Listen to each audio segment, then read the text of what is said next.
Okay, part 2 of the Rover 820 oil change. As you can see, we've got some 1040 semi-synthetic oil. Have you been to Euro car parts, Mick? I have. You need to learn your lesson. So, pretty much easy. Oil filler cap off. And if you're a good pourer, you'll be able to do this without making a mess. Am I a good pourer? I don't, well, we'll find out, won't we? Do it this way so you can see.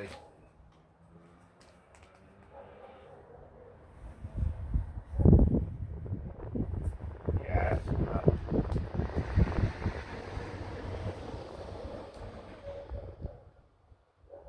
I think it's 4.8 to 5 litres, I think these engines hold. It's been a while since I've done one of these actually.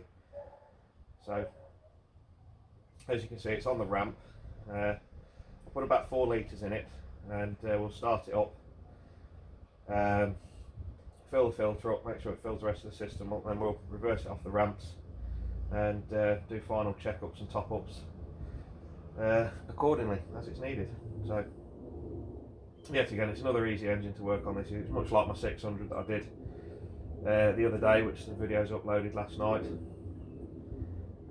So yeah, we're getting to be quite the Rover fan base now, aren't we, mate? We're getting it now. Used to be Ford, didn't we? Yeah.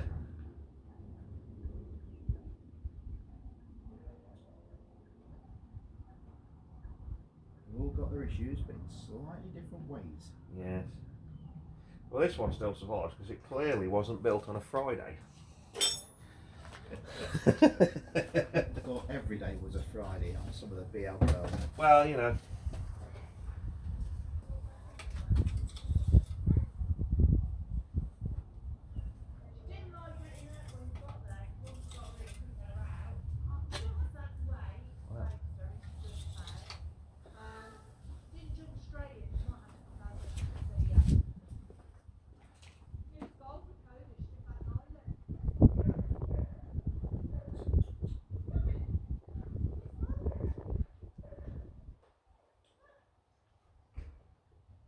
Excuse the background noise. There's an extremely large lady just turned up with a dog parked at the end of my road.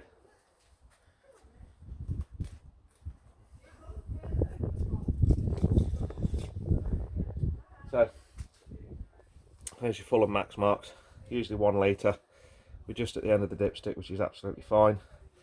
So, a little bit more in, and I'll get Mick to start it up.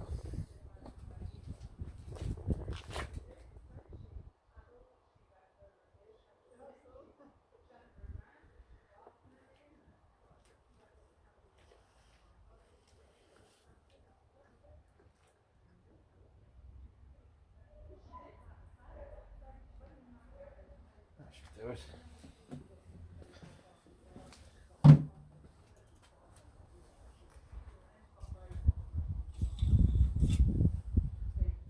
Yeah, there we go. You can see it coming up the dipstick now, which is good. Put the filler cap on, Mick, if you want to start it up. Oh, the keys are in the kitchen. Be right back.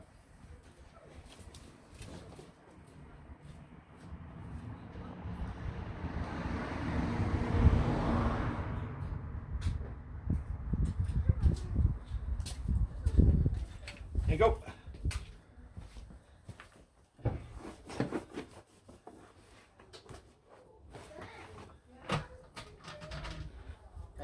Yeah, just make sure your oil light goes out, mate, before you switch it off.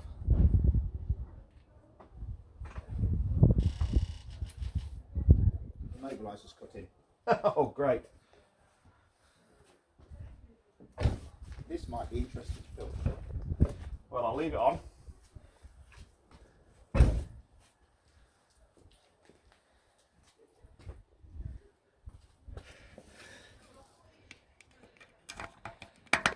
I'm now consulting the manual.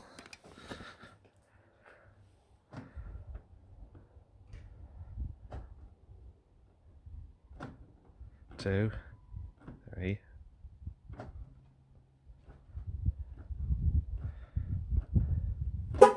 Oh. Start again.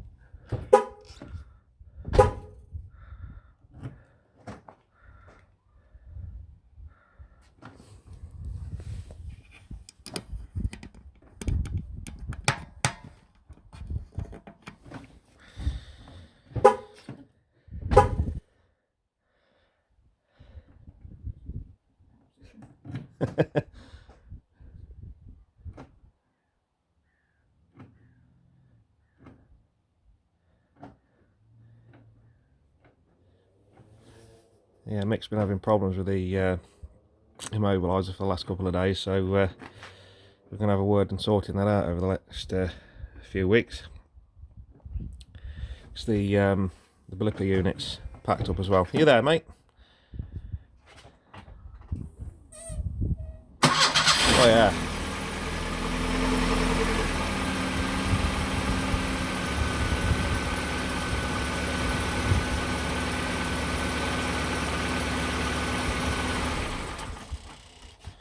Okay.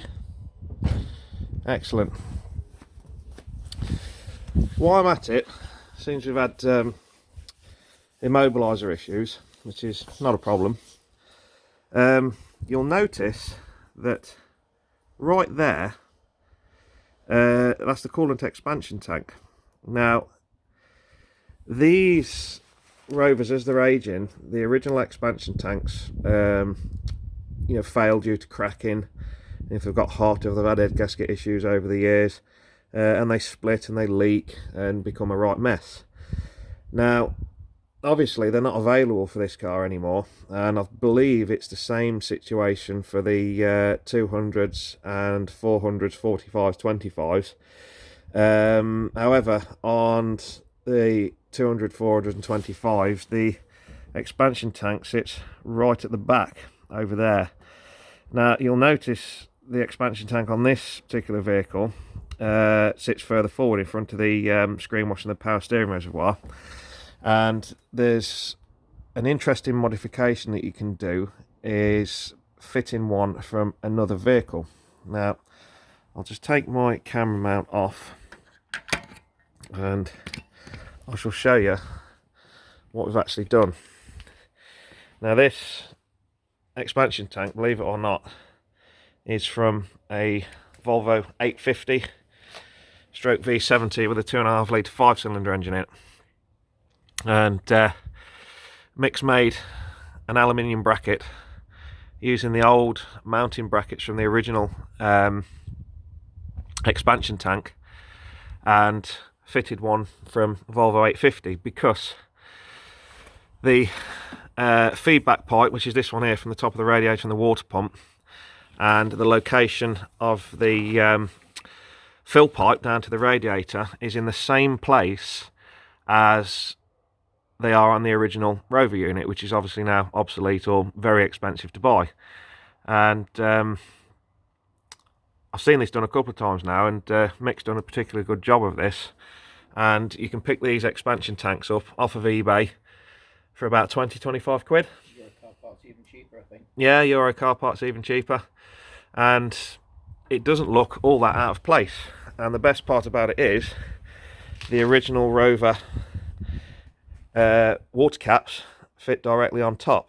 So if anybody's got any questions or comments about that, let me know, and I shall forward you some links and some instructions of how we actually did this. And so yeah, you do have to trim a little bit of your under bonnet sound deadening away, but I think we'd rather have that than a busted open, cracked, knackered expansion tank. So there we have it. That's your oil change and a brief talk about the coolant expansion tank. And while we're at it, I'll just zoom out so you can actually have a look at this car. It's in very, very nice condition. It does have a couple of little scabs here and there around the indicator lens on the side of the wing, and a bit at the bottom of the sill there. It has been welded in the past there to a very high standard. It's got the Vitesse wheels on it, and yeah, it's a very, very nice car on the whole. and Mick's very proud of it, and it's also nice for me to look after and maintain it for him, which is also very nice. We'll have a quick look inside.